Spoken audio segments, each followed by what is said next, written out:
Welcome to the What's Your Deal podcast, where we discuss business acquisitions, investments, management, and exit strategies. I'm your host, Matt Euler. Let's dive in.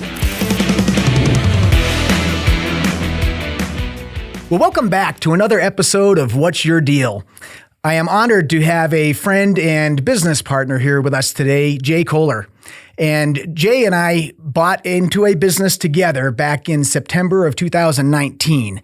And I'm going to ask Jay to describe the industry because it is technical in a lot of respects, but I can tell you it's a true honor to have him here, and you are in for a ride. Jay, welcome to the show. Thanks, Matt. Happy to be here. Yeah, thank you so much. So I know the industry that you're in is complex and technical, and you actually provide a couple of services to your customers. But can you give us a simplified, dumbed down version of what Vision Collective does for its customers? Yeah, to make a long story short, if you've ever been to a concert or a corporate event or any sort of large meeting, all the sound and the lights and the video that make that event attractive and entertaining and engaging, that's what we do on the backside. Everything from the equipment to the planning to the production and even helping out, develop the content in some cases. Well, and I find this fascinating. And one of the things that's fascinating as I've been to some of the events that you're working on is that in the front of the house, there's a whole set of equipment and team and staff that make sure everything is going down the way it should. And then behind the curtain, there's a whole nother duplicate set of all of that as a fail-safe. Because when people are putting on these events, I appreciate that some of them are $700 million worth of services that are provided that need to happen. You can't bring all these people in one place and have a technical failure that just shuts it down or everybody goes home. So it's fascinating and a lot of stress and logistics to make it happen. Oh yeah, absolutely. Yeah. Always backups. In fact, most of the systems that you would see at those type of events have some form of backup because everything is a computer these days and computers have problems and glitches and failures. And there's also a lot of humans involved and humans make mistakes. And what we do is mitigate those issues and try to plan for those issues. So when you attend a conference, it's as seamless as possible. And if something happens, a lot of times people don't even notice, even though backstage everybody's running around freaking out because It's not going the way that we want it to. Well, it's a very fascinating industry, and you were in the industry previous to buying the company, and maybe you can walk us through your background with maybe some emphasis that one of the things I'm a huge advocate of is that when people consider buying a business or getting into a business, they focus on what their competency is. Do they have some transferable or direct industry experience? And you had both. So can you walk us through your history? Yeah, I mean, the history is basically starts when I was a teenager. I started in theater, in high school theater and in community theater in New Mexico. And it's pretty much all I've ever done. So for one shape of form or the other, I've either been in theater or some sort of entertainment. One of my first jobs is I worked for a mobile DJ setting up their lights. And then, I moved into the corporate world and, have done concerts, have done festivals, have done just about everything. But in some way, shape or form, outside of a food service industry job here and there, I've been in entertainment and in hospitality, and it's all I've ever done. So it took a natural progression. And then at some point when I got wise and started to realize that, this is my career, this is what I do, and started to develop that career. And I realized that I've tapped out where I'm going with my current situation. And so I need to make some sort of changes. And that particular change was when we purchased a company called VX3, which is how you and I met. So you were actually the broker on that deal. Yeah. And somehow through all of that, we became partners, But I was approaching the owner of VX3, who was my main vendor that I had at the time. I had a different production company, and VX3 was my primary vendor for all of the equipment and also my largest cost center. And so I was going to him for a couple of years being like, hey, I'm tapped out. I either need to make a change or I need to, buy equipment, or I need to do something. Let's partner, let's do something. And he was like, I'm working on something. And then about a year and a half later, when I think he got sick of me bugging him, he said, well, I want to retire, and it only makes sense if you buy this business. So let's work together. I said, that absolutely makes sense. And because you're already in the industry, that's what we would call a roll up. Essentially, you rolled up VX3 into your existing business, even though I think VX3 was larger at the time. You rolled it up and ready to hit the ground running. And again, I represented the seller trying to package the business, and that's how we connected.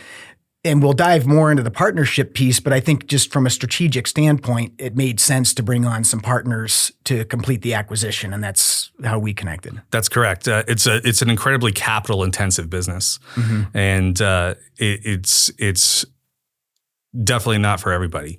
But it not only made sense, financially, but it made sense operationally. VX3 was my largest cost center. I was giving more money to VX3 than anything else. So it made a lot of sense. And I was one of VX3's largest clients. So it just made sense. So it's like, well, instead of us sending money back and forth, let's just grow this thing bigger, right? Yeah. So, and that's exactly what happened, and it was a very good move in the long run, outside of a couple of years there from this one. So. Right. So we'll fast forward, go through all the due diligence, get everything put together, close the transaction. Because it was a roll up, and your proficiency in the industry and connections and all of that, the business was doing phenomenal, and on track for a record year in the beginning of 2020. And I think maybe you can walk us through what a record year looks like a little bit to give perspective, but on track for a record year in the first quarter.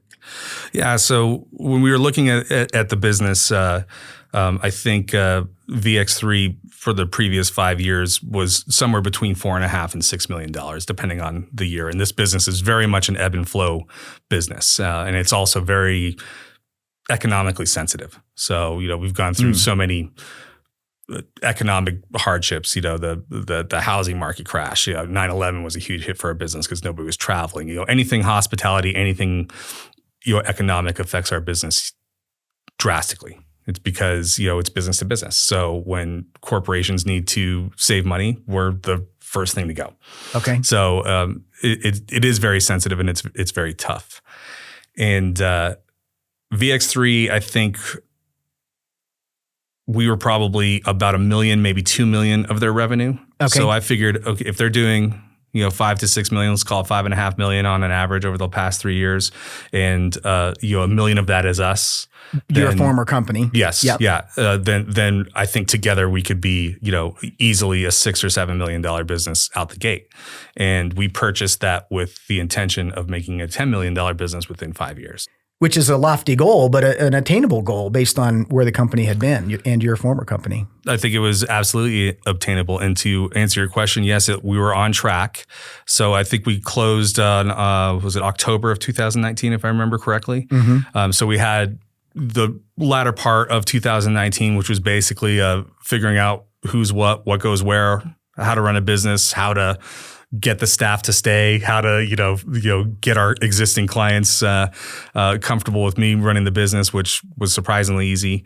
And then on the first quarter of 2020, we had a sizable book of business, and it looked like we were on track to do about $7 million in 2019, which was a great out the gate, to put $1 million on the books over what we intended in the first year was fabulous. Extraordinary. Yeah. And I just want to point out, I think looking back as you're sharing this with us, that it was your experience. I mean, you knew all of the staff of VX3. Again, this idea of a roll-up is just hit the ground running and keep moving.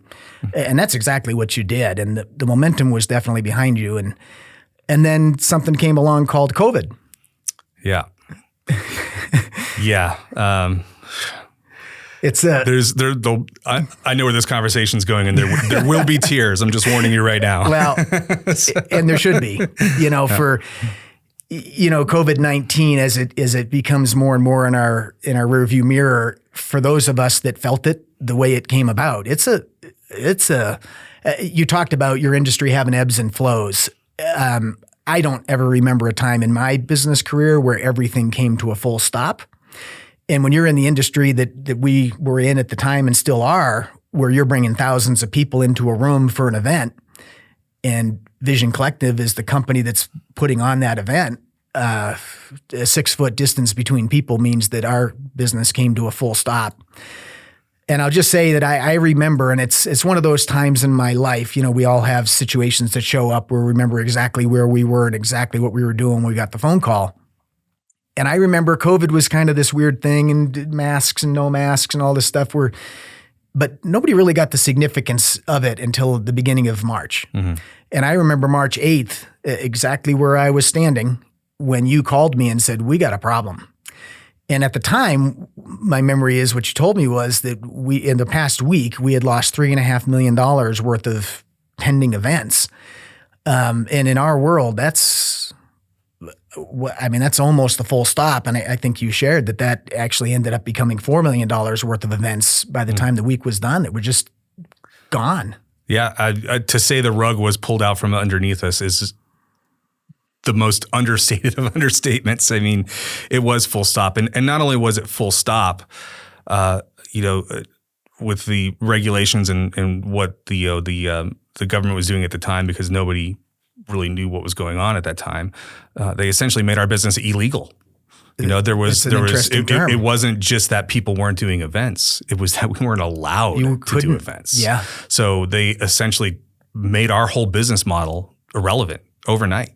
And you're right. When I called you, it was like, hey, we just had $3.5 million worth of business cancel. And that was future business, right? That's business we didn't take deposits on or whatever it was. $3.5 million of business. People are like, we're just gonna cancel this event because we don't know what's going on. Mm-hmm. But then later on in that week, events that we have already spent money on, stuff that we were already planning, started to cancel. And by the end of the week, it was so drastic that I couldn't answer my phone. Mm-hmm. I didn't want to look at my email because every time I answered the phone, it was, I'm calling to cancel this, I'm calling to cancel that. And because it was unprecedented, it wasn't like people were saying, hey, keep our deposit or whatever. It was everybody was just freaking out. And it was a absolute 100% full stop. Yeah. And then came you just can't do events. You can't have gatherings of people. Mm-hmm. And then what do you do? If your business is based on bringing people together, having a good time with people together, having interactions, having hospitality, and then it's illegal the next day, what do you do? Well, and it's super intense. And I as we're talking, the whole focus of this podcast is what's your deal, right? And it's all about business ownership, entrepreneurship, and the soul that comes with that. And this episode isn't intended to scare people, but for most business owners, that week and the weeks that followed, no matter what business they were in, it was pretty much like, what is the future? I know in my business, helping people buy, sell, and finance businesses, I thought I was out of business. I mean, what do we do? But the significance of Vision Collective and the business we're in together, but I'm going to call it your business because you're at the helm of it. And just maybe you can give us an idea of scale, the size of our warehouse, the number of independent contractors that depend on Vision Collective, the number of employees. Can you share some of that to help people understand the significance of the operation that came to a full stop? Yeah. So currently we have 25 employees. I think at the time we had 18. Mm-hmm. So we've been growing. And our business is very, very heavily reliant on 1099 contractors. We call them permalancers because they basically do a lot of work for us. They're almost like staff, even though they have their own business. They do their own taxes, and we just write them a check. And that stable of talented individuals is about 100 to 150. Okay.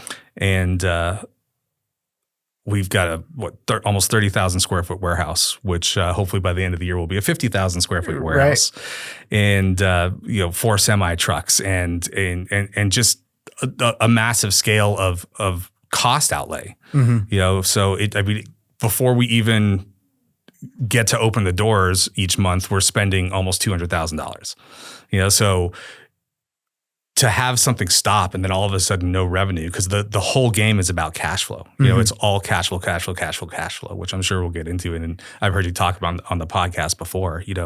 Cash flow is probably one of the most important things in not only owning, but operating a business. And that's not just for small businesses like ours. You could roll that up to large corporations. You could even take that down to your personal finances. If the money's not moving properly, then there's nothing to be done. And that's essentially what happened. Well, just on the operating capital reserves, I know at the time ours, well, let's just say that right at the moment, I think it's 4 times what it was then because we realized how quick a couple $100,000 or $250,000 can go when you hit a full stop. Yeah. Yeah. A good story to say what the scale is. I remember speaking with my mother and she was like, "Oh, I'm so sorry. Can I lend you some money?" I was like, "Mom, Yeah. I really appreciate the sentiment, but we're talking in the hundreds of thousands of dollars." I was like, Right. giving me $500, $1,000, till the week's end is just not gonna keep us afloat. But thank you very much for the sentiment. Well, and God bless her, right, for wanting to help. Yeah. And to put again, this isn't a story of trauma. This is a story of victory. Yeah. But you had a very sizable SBA loan that required you to leverage everything you had. I mean, collateralize rental properties, and you were in with both feet. Yeah. In fact, that's how we got together, right? So That's we right. went into this business and I was supposed to be the sole purchaser. Uh-huh. And I think this will dove nicely on the benefits of partnership, right? We went through the deal, looked good. Everything looked great. I think we were pretty close to closing the deal in purchasing VX3. And then the bank came to us and said, "We want, more money. We want you to have more capital behind you. We want you to have more." And I think it was liquid capital, if I remember correctly. Yep. They wanted more liquid capital. And you could, "Jay, the bank wants you to have," I think it was like $250,000 more liquid capital. And I was like, "You got it all." Right. You took everything. I literally put everything I had. Any form of retirement was liquidated to get the liquid capital, all that sort of stuff. So it was 100% in. And you had the foresight to say, "Hey, you know what? I know some people. Why don't you find some people and let's see if we could come up with the liquidity." And we put together a small ownership group. Some of the people in our industry, a couple of our partners work in other parts of the industry, so they knew the business very well or were operators of the business.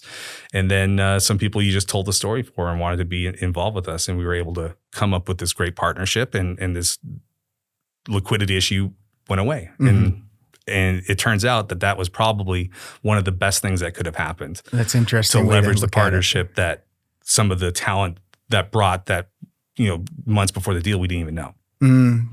Great point. So thanks for sharing that. So now we fast forward, your industry is illegal.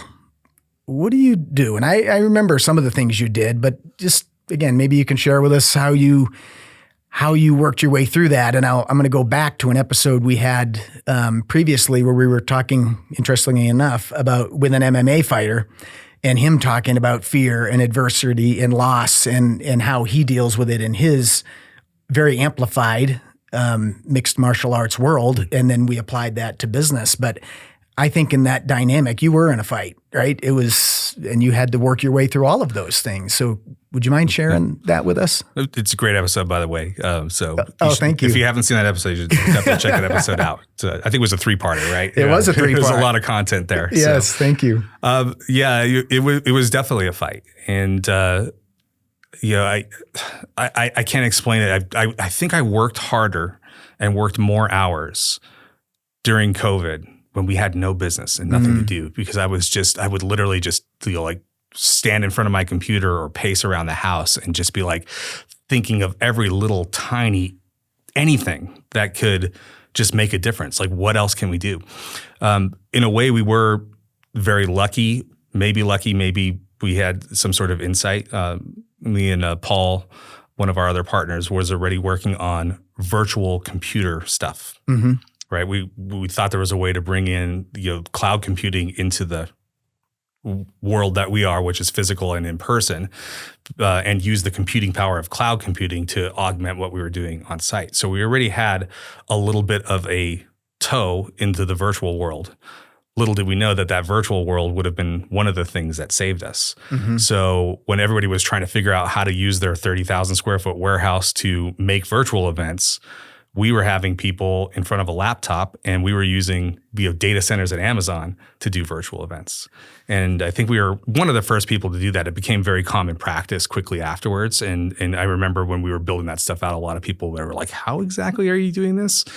And we didn't keep that a secret. We didn't. And I really think that's one of the things that allowed us to fight is the culture of our company is to just take care of people. Right? And it's one of my core beliefs too, is if you take care of people, if you take care of the important things, and you're genuinely interested in people, you're genuinely interested in making sure that you're furthering whatever your craft is and having that passion, the money will come. Well, I love that. And I want to stop you there for a second, because one of the things that I tend to focus on is picking up people's strategies, what they do that's effective for them. And what you just described to me is a recipe that you've adopted in how you run your business and how you work with people around you. And that is so apparent. We'll get more into this, but it's so apparent in the company that you've built and the culture that you've built, stemming from exactly what you just said. I think it's very powerful. Yeah. And I know we're going off on a little bit of a tangent, but that culture was important to say on how we fought. We were probably one of the last people to lay people off in our industry. When that red week, some people call it, and not red because it put us in the red, it was red because the streets were running of blood for the entire industry. They cut staff immediately because everybody was freaking out. We were slow to cut staff. And we were also one of the first people to bring people back. And that culture of taking care of people, one of the things that I look at as a great success, when business started to return and it looked like we made it through COVID, every single person that we laid off, every single person that I had to look in the face and say, I don't have a job for you. I promised them when things come back, I will come back and your job will be here. Every single one of them quit whatever they were doing, whatever job they found. Wow. And came back to work for us. That's 100 amazing. 100 over 100. To me, that was the accomplishment right there. That it's like, all right, I built a team. I built people who want to be here. I built an environment that is worth fighting for. And that was the fight. And it wasn't just me. It sounds like, oh, great, must have been good leadership. It was good leadership, but it wasn't me. It was every single one of those people. Our accountant, who was just an employee at the time, now she's an owner. We might need a part 2 to this whole story because I forgot about, that's a whole nother aspect of Vision Collective that's amazingly powerful. She cut her salary in half and didn't go find another job. She's like, no, you're going to need my help. Took half salary. I took no salary. The other owner that was operating the business took no salary. Our logistics operation, COO right now, COO of logistics, he took half salary. He's now an owner. And it's just the way that all of these people rallied around to be like, for some reason, they don't have any ownership in this business. They don't have any stake in this game, but they felt like they did. Man, they sure somehow. treated it that way. They really did. They did. And it ultimately gave me the insight to figure out what, our exit plan is going to be and figure out how to really keep people engaged. And it was an incredible learning experience on how to build something that outlasts the industry. And it's that culture that does it. One of the things that saved us with that culture is I would go to people and I'd be like, I don't have the answers. So if you have any ideas, anything, let's go ahead and try it. And we had really good relationships with one of our trucking vendors. And because everybody was at home, everybody was getting things shipped to them. And our trucking vendor was a small business, located in Phoenix, and really great trucking company, works nationwide. They didn't have capacity. We had trucks sitting there. And I think we had just signed leases on those trucks. Brand new. So they were brand new tractor trailers, and there they are. Nowhere to go. It was, I think we just signed on 2 or 3 of them, 2 or 3 of them at, they're $250,000 a piece, and, long-term leases. And the lease company did work with us. I remember that. But at some point we had to take delivery of them, and we had no way to pay for them. Yeah. Well, Roy, with his great relationship with that vendor, he said, hey, And I'll do a shout out to them. The company's Big Sky. Big Sky. If you need some trucking there, great trucking company. Very good. They came to us and they said we need some help. So they leased our trucks and our drivers, and we increased their capacity because they didn't have any more, and they just basically took a percentage for brokering it, and they paid for those trucks, they paid for those drivers, they made us a little bit of profit, and that was something that wasn't even on the radar, has nothing to do with our business, has nothing to do with our revenue stream, has nothing to do with any of that stuff. And Roy came up with that idea, like, hey, we could run packages for Amazon between Phoenix and Dallas, and at least pay for these trucks, if not make some money. Yeah, it was really a team sport, and when I think back to some of the things that occurred, I remember seeing you on TV talking about the virtual holographic, if I'm describing it correctly, graduations, because all these kids couldn't graduate, right? And you came up with a way to have a holographic principal shaking the hand of the students, and the students would get dropped off, walk across a stage in our facility and out the other side. And this was something that got promoted on, I believe, national TV as something that was available. And you kept coming up with those ideas. And there's one more I'll share real quick, but there was lots of people that just had nothing they couldn't use their craft. And so I know you had guys come in and gals that they would just put together sets and work on equipment and practice this. And I wonder what this would look like. And musicians come in and do donation driven events so that they could continue to do what they love to do in a way that they could do it. And it's just a lot of ingenuity went in during that time to keep people connected and doing what they loved. Yeah, that was fun, actually. It was actually a great time. I really look back on that as something that out of all the things that were horrible at that time, that was great. And it was completely organic, and it was the ideas of other people. So one of the things that I really, tell our freelancers, tell our staff, and even our competitors. There's a lot of times where we'll have our competitors, their employees in our shop because we have a piece of equipment that they want to learn. And I'm like, absolutely. If it's on the shelf, if it's sitting here, there's no reason why we're going to, stop people from educating themselves, making themselves better, and that's kind of how it started. Right. And I'm like, hey, everybody, we're not doing anything. All the gear is sitting here. Come 2 weeks, they say. In 2 weeks, let's spend this 2 weeks, which ended up being 2 years. Oh my gosh. Let's spend this 2 weeks in making ourselves better, and we'll come out better technicians and know this equipment better and have better ideas. And let's do all those experiments that we never have time on site, or somebody's paying us a lot of money, so we're not going to take that risk of doing something that we think could happen. Let's do all that stuff. And then that turned into, this is all great to do in theory, but we need like some sort of test subject that actually runs. And somebody was like, hey, you know what? My buddy's got a band and I think they need a place to practice. Why don't we have them come over and practice?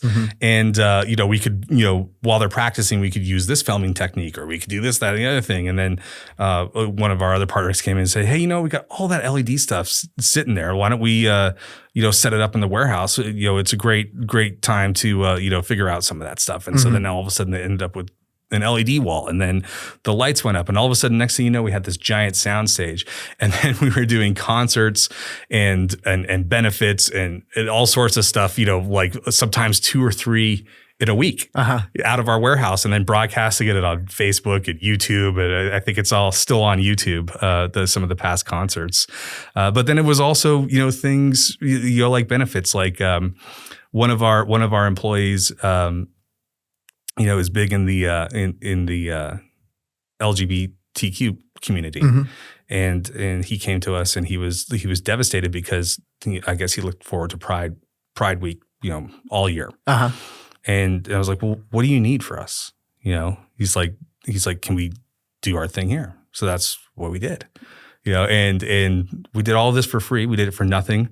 We put Venmo tip QR codes up on the screens, and whatever people tipped in Venmo, we would just distribute to the crew that came and ran all that stuff. And that was so much fun. And it's what really got our name out there too. So when I circle back to say that culture, take care of people, take care of the people around you, take care of what's important. And we just did fun. Yeah. We did fun, and we made something.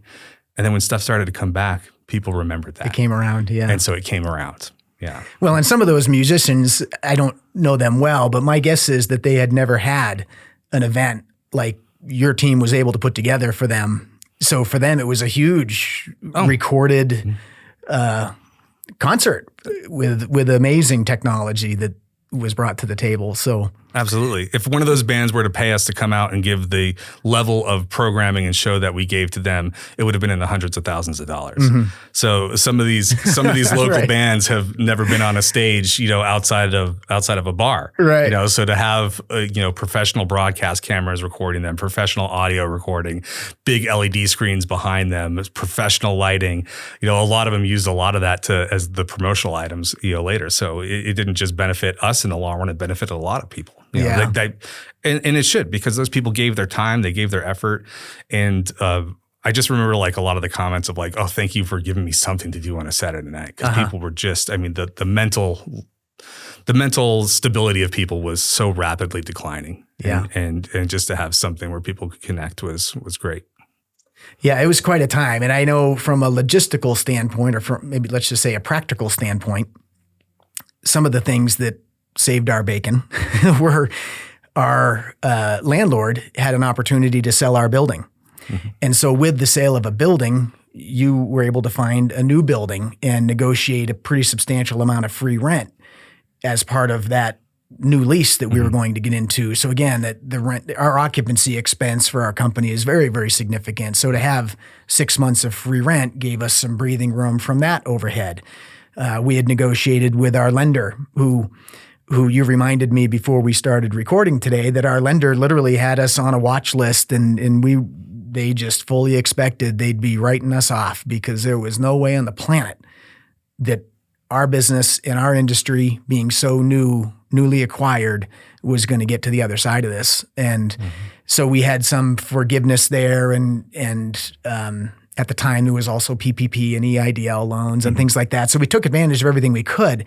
But with the amount of cash that is required just even to keep the lights on in Vision Collective, it was a real dance. It was, and I just credit I credit the partnerships. Your expertise in this was invaluable to help navigate the banking side of it. Because that's something that I've never really done. All of my businesses were organic growth businesses. Some of them were great, some of them failed, but I never had to be in the banking world, and having your expertise to help navigate that was absolutely instrumental. And I don't think that the employees and the people behind understand that having that partnership of you have people who are better than you at certain things is invaluable. I can't overstate that. It's the same reason why I have people who are better than me at certain things working at Vision Collective. What they do is incredible. I'm just kind of the facilitator, sometimes. So I just facilitate it and put people who are better than me in place. And I think that is really what makes a business hum, is trying not to be the center of attention, trying not to be the person who needs to have all of the accolades, but put people who are better than you in those key places and you'll be successful. And I think that was one of the big things that was really, really important is you helping navigate that stuff to control those costs. And circling back to the cash flow thing, what you helped us do is really extend the very little amount of money we had. Somehow we managed to make that money last 2 years. Well, and I appreciate that. I remember at the time it felt like a real honor for me to be part of the team that was in survival mode, and anything I could do to help was something I absolutely wanted to contribute. And it definitely goes back to one of our core fundamentals that I share with my audience all the time is that, again, when you run out of capital, it's game over. And as long as you can figure out how to continue to play the game, which is honestly what you did, then you've got chances to come out the other side victorious, which is what you did as well. So let's fast forward a little bit. We're in the dredges and plodding along, but then business starts to come back around again, and it's a matter of regrouping, and a lot of our equipment was outdated, but again, you just got back in there and started to breathe life back into this company. Can you talk about that? And maybe, I think the approach was a little more conservative than previous because of what had occurred, but yeah. Oh gosh, where to start? Yeah. Oh, I remember about survival mode. Yeah. I remember going to our employees, and I promised them that no matter what, I would always make payroll. Mm-hmm. I was like, I promise you, we will always make payroll. That's number one. Our freelancers, our contractors are number two. Everything else, whatever. But I will make payroll. So there was times where I would literally go down into the shop floor and just be like, hey guys, we got one more week. And at the end of that week, we'd be like, something good happened. We got 2 more weeks. And it was almost like a constant update of like when their paycheck was going to run out. Wow. Which was just, and that's something that when you talk about survival mode, it wasn't just trying to keep the business and it was going to financially devastate me. Like you said, I put everything into the 4 months prior, and it was 20 years worth of what I worked accumulation. For. I never made a lot of money. I was blessed with a lot of smart people around me that taught me how to use the very little bit of money that I made to further something. And I took all of that 20 years of work and I put it into this, and it was on fire. And I remember the previous owner of VX3. He was just devastated for me because he was a good friend too. Yeah. So it wasn't just I was buying a business from someone. I was buying a business from a friend and somebody that I worked for, somebody that worked for me, and somebody that I trusted and that I respected. And he was just apologetic. He's like, I can't believe, I'm so sorry. I'm so sorry. And it was like, hey, look at it this way. Like, you're at the end of your career. I was like, I got some years left in me. At least I can rebuild. I'm thankful that you got out of this business when you did, because I don't know if they would have survived, without that injection of new ideas, new people, all that sort of thing. But I remember looking at those employees and then realizing my financial devastation is recoverable. I could go tomorrow and be a barista at Starbucks and I'd be totally happy. I'd figure out a way. I'll probably be managing that Starbucks by the end of the month, and then maybe opening, Right. So I'll rebuild. But the thing that kept me up at night is I had, 22 families, 22 kids, 22 dogs, 22 mortgages, 22 car payments. Yeah. That were looking at me to figure it out. And that was tough. And thank God for you and Roy and Bree and all these people who really just, again, I was a facilitator, and these people just came together. And that is what not only brought us through that, that's what's making the company what it is today. People talk about, it's hard to find people. It's not hard for us to find people. We put a job out, it's filled immediately. It's hard for us to find the people that fit in our ethos. It's hard for us to find people that we want in our ethos, but it's not hard to find people. And it's because they're all fighters, and these people genuinely care and love each other. And we could probably do a whole episode on, philosophy towards, how to run a, personnel, but it's that culture. That culture is eating the finances for breakfast. Yeah. Well, and the way you share that story, and again, I know you're sharing that credit with lots of other people, but I also, you were the leader in that. And I think what you said, which I heard, is that you would do more for others than you would for yourself. And I always admire when I meet somebody who has that attitude in life, that, I can figure this out on my own. It's the other people that I'm fighting for right at the moment. And I totally get that's who you are. And I also, because I've seen the team at Christmas parties and holiday parties and other events, that they feel it. And that is why they have the dedication and the loyalty and the commitment to you and the company that they do, is because that's who you are as the leader. So anyway, it is moving to have lived through that time together and to be able to come out the other side with all of the lessons that came from that expensive time. Yes. Yeah. And, I'm just very thankful and grateful, and, Yeah. and very humbled that these people would give the time. And, even when we argue and we're going back and forth for business, it's just the level of trust there is so great. To have the trust in my partners, to have the trust in my employees, have the trust in our contractors, that they've got our back, and in turn we've got their back. And it's just, when it comes to, making a deal, to come back to the point of the podcast, a good deal is when everybody wins. I love that. And that's how we've approached business. That's how we approach our clients. It's how we approach our employees, and everybody should win, and it's made us successful. It made us come out on the other side.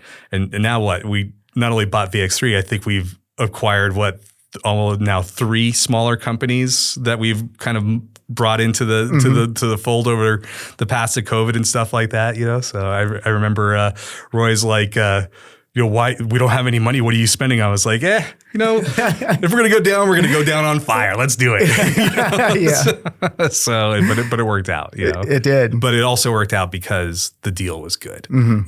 They were getting something they wanted, and in return, we were getting something we wanted, and everybody was coming out financially better on the other side. It truly was. Those were win-win transactions. So as life starts getting breathed back into the industry, you've got this amazing, strong foundation. And it just, if I remember correctly, it was one step at a time, one event at a time, and just building a pipeline and being smart, managing money, and just slowly getting to the place where the company is today, which is at a record standpoint, right? Yeah.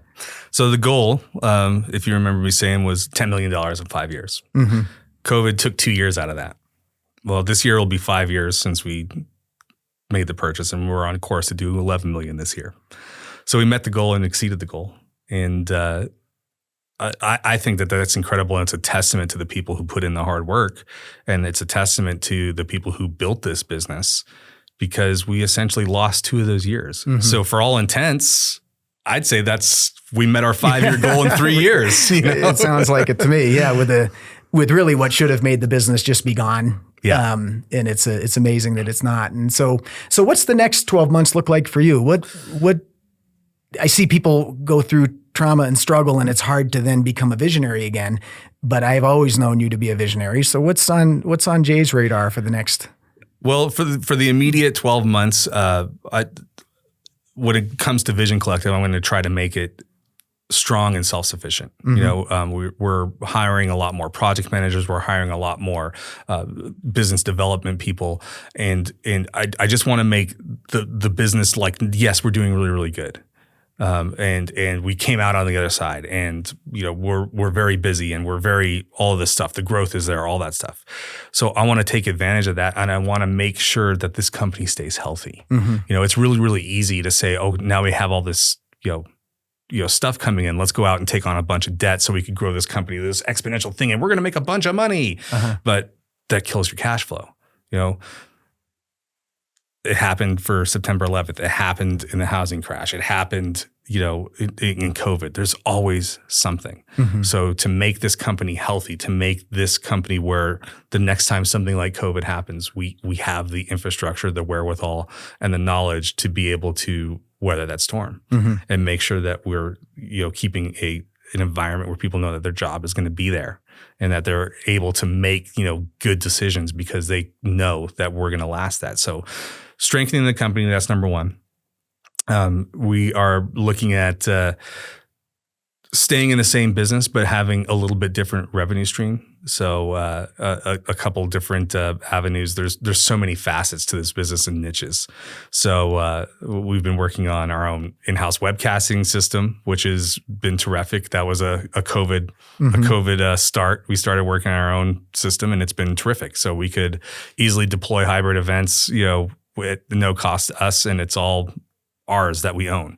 It manages content, manages, all that sort of stuff. So that's going to be interesting to see what the digital world brings. I never thought I would be developing software, right. you know, when I got into this business, but here we are. So just making the company strong, putting the right people in the right place, and then starting to, build out that ultimate exit plan. I'm not going anywhere anytime soon. Mm-hmm. And I think that that's important when it comes to business is not just what is this business going to, do, like what business can I buy? If you approach it with, I'm just want to make money, I think it may sound cliche, but you're probably going to fail if you don't have a passion. If I'm passionate about entertainment, so I get to work my passion. Great, terrific.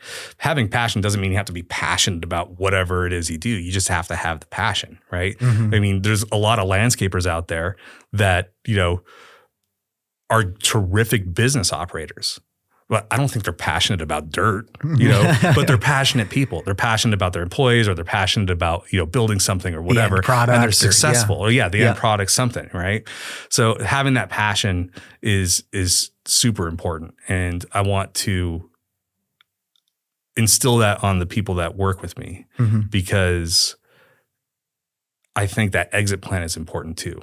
Like, you need to have a goal. So I'm not going anywhere anytime soon. A couple key employees we've gifted pieces of the business because they've tapped out on salary, or, there's just not, enough stuff for them to do, but they were too key and they were too important. They were too important to building the business, to saving the business, and operating the business. And I wanted them to have that ownership, and I wanted them to be that engaged and have that passion. And ultimately, I think what I'd like to do is continue to give pieces of this company away. And at some point, look at these employees and be like, all right, let's go find you a new CEO. It's time for you guys to buy the business. And that's what I want to do. Is I want to start, it's probably 15 years away, maybe 20, who knows, but I want to start thinking about that exit plan. I want to start putting the floorboards in place to, build a better house. And that's my next 12 months. Well, I appreciate that, and it follows who I know you to be as well, and that ability to give back, and as a result end up with a stronger team. But I know it's not about the stronger team that you're starting with; it's giving back. And I remember very clearly when one of the key people who received an ownership percentage, he's essentially a truck driver, big burly guy, and he was in tears because of how he was moved by the gift, and because of being part of a team, an owner in a company that he is and has been committed to for so long. And so very moving. Yeah. The impact that had on his life was amazing. And it's always a joy to see him when I'm at the office, because he is a company man. And, so as we wrap up, I always like to finish, and we've touched on so much of this in this episode, but I always like to finish with people that have contributed to help you get to where you are, because it's so easy for me and others to look at somebody who's successful and just think they did it on their own, or they got there somehow. And there's almost always, at least in every story I've come up with, there's almost always somebody who's come alongside somebody or given somebody a hand up to help them get where they are. So can you share a little bit about who those people were in your world? I've got two stories. So I've got one that's an individual that was probably the foundation, and then it's the second is the education I got from going through COVID with these people that we work with, and I cannot tell you just the loss I had, like, just looking at, like, oh man, 20 years worth of work down the drain, and looking at my partner and just being like, I don't know what to do. I don't know what to do. And then I go to work and everybody was there, and they were just, standing behind me, and they're like, whatever you say. Yeah. Whatever you say, boss. Just like, like the weight of that responsibility was heavy, but the joy that of I've got some people behind me, like, we're going to be all right. There's so many little stories about just, midnight calls from people. I got this idea. It was, our vendors, hey, have you tried this? Have you done that? we could do a whole season on these individual stories, but I'm going to lump that together as that was my biggest learning, the biggest leg up. These people saved our business. They saved me financially. They saved me emotionally and personally because I was in bad shape. Yeah. I mean, what do you do? What do you do when your life is unfolding in front of you and it's so great, and all of a sudden it's gone, and you just take one more step. Is the only way I could say it. Take one more step, and it was those people that allowed me to take one more step, and one more step, and one more step, and one more step, and then we took care of each other, and we came out good on the other side. But if I had to say one person, sorry. There is one person that helped me in business and in life. And I'll tell you the story. It's a little bit humorous. It was when I was 15 years old. I stole my dad's car. And that person is my dad. But at 15 years old, my dad just got a brand new Mitsubishi Montero, and it was a very expensive SUV at the time. It was really, really nice. And he was out with my stepmom at a party, and I decided to steal his car and take it up. We lived on a dirt road up on a hill, and I didn't really know how to operate vehicles that much. I knew how to drive a little bit, so I took it up the hill. I figured it was safe, and I didn't put it in park, and it started rolling down the hill. And I didn't have the key on, so the steering wheel locked up, and I ran his brand new expensive SUV through our neighbor's fence, and it was equestrian property, and just took out like 20 fence posts and just wrapped the fence around the truck. And I was just like, oh my gosh, and I was sitting there, what do I do? Nobody saw. And I'm like, well, there's no hiding what I did. So I went to the door and I knocked on the door, and I was like, hey, I just ran my dad's car through your fence. This is where I live. And went down there. I had to call my dad. I had to do that. And he was angry, but the thing was he was happy that, at least I was like, hey, this is what I did. This is like, all right, we're going to pay it back. We're going to fix the fence. And we're going to fix a car, and you're pay the guy back for anything that you broke there on top of fixing the fence. And you're going to pay me back for, fixing the car. And, I was 15, so I didn't really know how to do that. Right. You're still paying it back, I'm assuming. No, he made me get up at 4:00 in the morning every single morning. So the guy whose fence I ran that car through, he owned a plumbing business. Oh. And he ran that plumbing business out of his property there. So he had something like, I think like 20, 30 employees. It was actually, now that I think about it, it was a pretty sizable business. He made me get up at 4:00 every morning to cook sausage and eggs and all that sort of stuff and make breakfast burritos. And I would make 25 breakfast burritos, and I would hike up the hill to the fence that I ran through, and I would sell breakfast burritos to these guys, wow.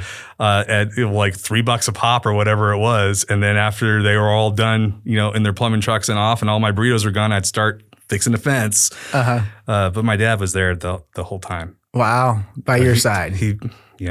I guess you could argue that was my first business. Yeah, property damage repair. Yeah. And making burritos. But yeah, I think that was it. So he taught me to be responsible. Obviously, that's one of those pivotal moments, right?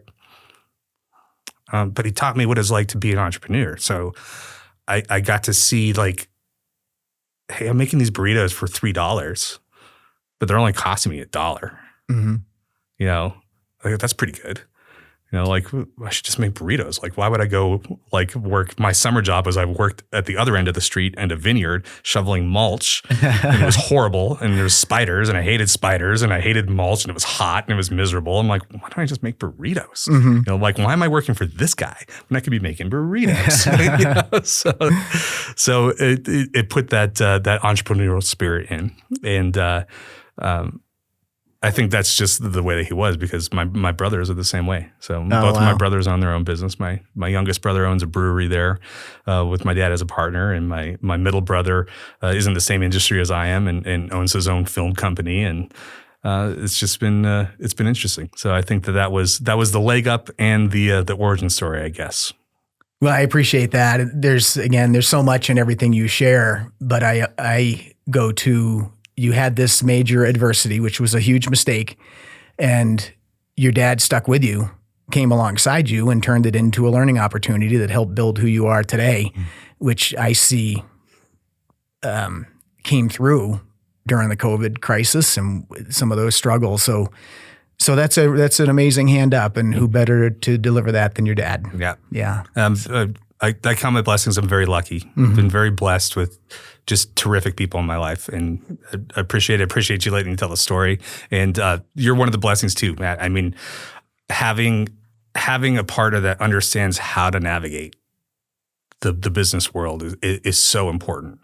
And to come back to the point, if I could tell people, it's like, find a broker, find a partner, find somebody who knows how to do this stuff, because it's gonna save you in the ultimate long run. And it's okay to get those legs up, but just remember that and give it back when it's your turn to give back. And when it's your turn to mentor, make sure you're there to mentor.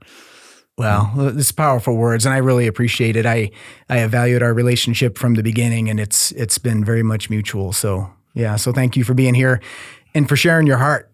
There's these days, the heart's where it's at, and the business and everything else is great, but the people with people is what it's all about at the end of the day, as far as I'm concerned. So yeah. So thank you. We spend half of our life at work. You might as well enjoy it, right? Be around good people, and if my partners and employees are getting up in the morning and they don't want to go to work, then that's a problem. And I think that goes into your person as well. If you're getting up and not want to go to work in the morning, then it's time to make a change. Something's got to change. Yeah. Doesn't mean it's going to be easy, but you should want to go to work in the morning. Yeah. Well, thank you again. Yeah. And thank you for joining us today. As always, there's so many gems in these real life stories of people who have been there and done it. And this one may have seemed like a story that's, again, a heavy one, but victorious at the end, and so many gold nuggets for you to take and use in your world and in your business. And we will see you on the next episode. And that's a wrap on today's episode. We hope you enjoyed the conversation and got some valuable insights into the world of buying and selling businesses. Want to be a guest on our show? If you have a deal that you'd like to discuss with us or a business story to share, we'd love to hear from you. Shoot us an email using the contact information below in the episode notes, and let's make this happen. Never miss an episode. Make sure you subscribe on Apple Podcasts, Spotify, or wherever you listen. And if you found today's episode helpful, please leave us a review. It helps more people like you find the show.